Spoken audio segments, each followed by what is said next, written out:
Pour construire le cycle de vie d'un animal, vous devez repérer plusieurs étapes. Les différentes formes de l'animal, l'ordre d'apparition de ces formes, et quel phénomène permet le passage d'une forme à une autre.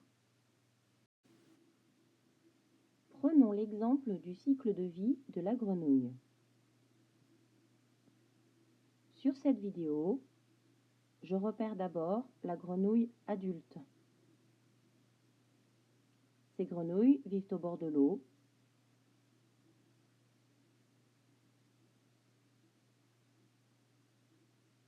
Mais possèdent des poumons. Ces grenouilles adultes vont s'accoupler, c'est le premier phénomène, et la femelle va pondre ses œufs dans l'eau. Dans ces œufs vont se former petit à petit des têtards.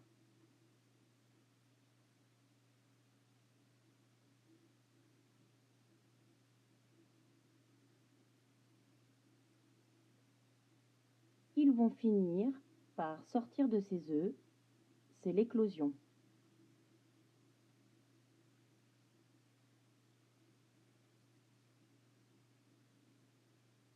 Les têtards vont se métamorphoser petit à petit.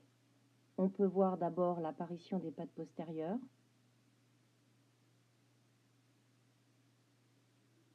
des pattes antérieures, et les branchies qui leur permettaient de respirer dans l'eau vont devenir des poumons. Ces têtards deviennent des grenouilles.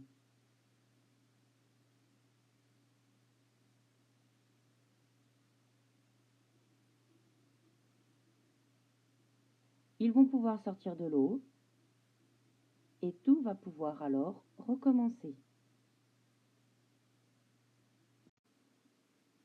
Je peux résumer le cycle de vie de la grenouille en utilisant des encadrés pour les différentes formes, des flèches pour le passage d'une forme à une autre, en indiquant à côté le nom du phénomène qui permet ce changement. On obtient ceci. D'abord, dans un encadré, la forme adulte.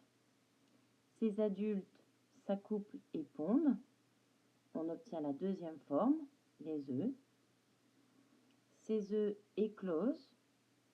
On obtient la troisième forme, les têtards, qui eux vont se métamorphoser en adultes et on revient à la forme de départ.